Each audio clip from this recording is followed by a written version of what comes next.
mahasiswa STKIP Rahmania sebagai jurusan yaitu PGSD di semester 3. Di sini kami akan menanyakan atau mewawancarai tim kurikulum dan tim capsek untuk bagaimana sih penerapan yang ada di sekolah ini. Yang pertama Bu, bagaimana penerapan kurikulum di kelas, contohnya dalam pembelajaran interaktif atau diferensiasi untuk siswa.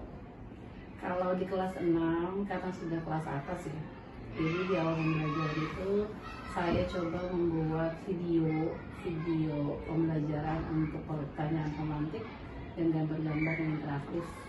Selanjutnya di kegiatan pembelajarannya saya kasih kegiatan inti yang menuntut siswa yang lebih aktif, bukan guru yang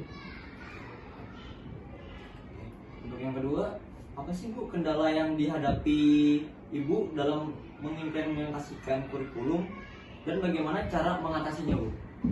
Karena di sini siswanya sudah lebih dari 28, jadi kelas besar ya, kelompok besar.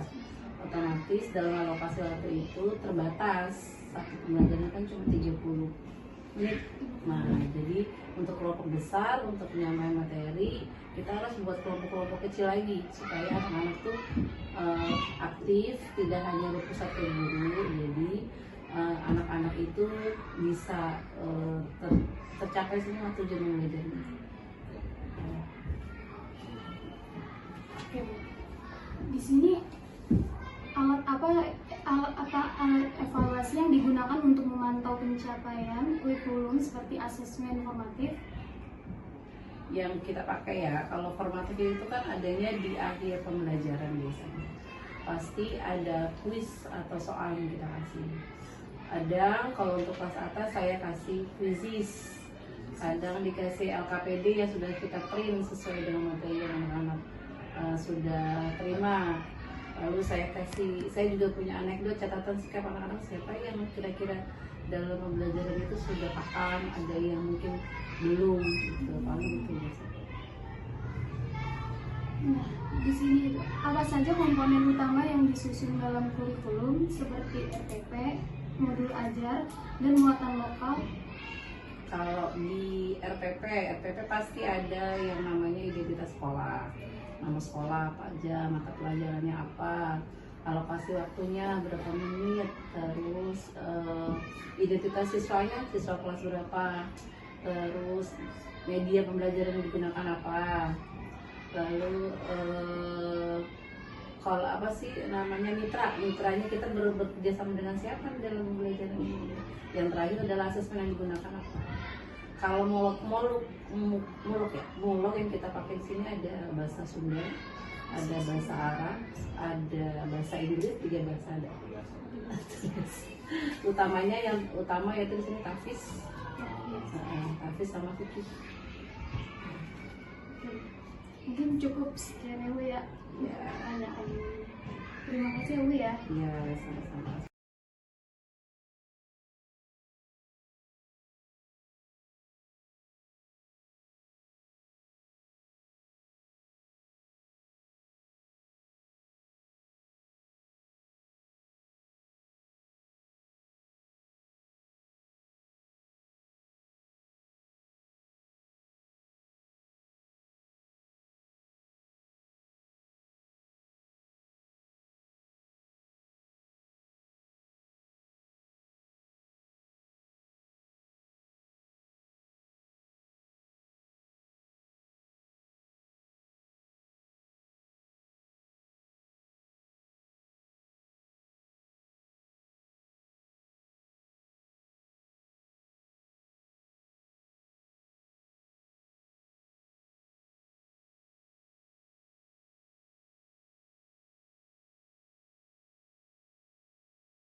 Kesimpulannya adalah kurikulum merdeka adalah kurikulum yang memberikan kebebasan kepada guru dan sekolah untuk menyesuaikan pembelajaran dengan kebutuhan siswa.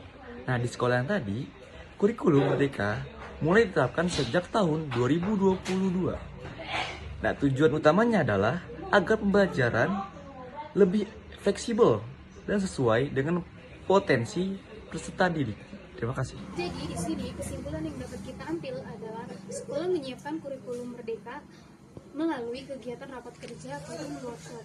Nah, kegiatan ini diikuti oleh kepala sekolah dan juga guru untuk membahas karakteristik dan visi dan juga misi. Nah, serta perencanaan pembelajaran selama 1 tahun agar sesuai dengan kebutuhan siswa. Kesimpulan anggota 3. Penerapan kurikulum merdeka di kelas dilakukan dengan pembelajaran secara interaktif dan juga berpusat pada siswa. Guru dapat menggunakan media seperti gambar, video, serta pertanyaan pemantik agar siswa lebih aktif. Kegiatan belajar juga dirancang agar siswa lebih banyak terlibat dibandingkan guru. Kendala utama dalam pelaksanaan kurikulum merdeka adalah jumlah siswa yang terlalu banyak dan juga waktu yang terbatas. Oleh karena itu, untuk mengatasinya, guru bisa membagi siswa ke dalam kelompok-kelompok kecil supaya pembelajaran tetap efektif dan siswa dapat lebih memahami materi. Evaluasi pembelajaran dilakukan melalui asesmen formatif seperti kuis, LKPD, dan catatan sikap siswa. Selain itu, kurikulum disusun dalam RPP atau modul ajar yang lengkap serta dilengkapi muatan lokal seperti tahfiz dan bahasa. Secara keseluruhan, kurikulum merdeka membantu sekolah menciptakan pembelajaran yang lebih sesuai dengan kebutuhan siswa. Setelah saya melakukan wawancaranya ini ya cukup ya tidak terlalu ini.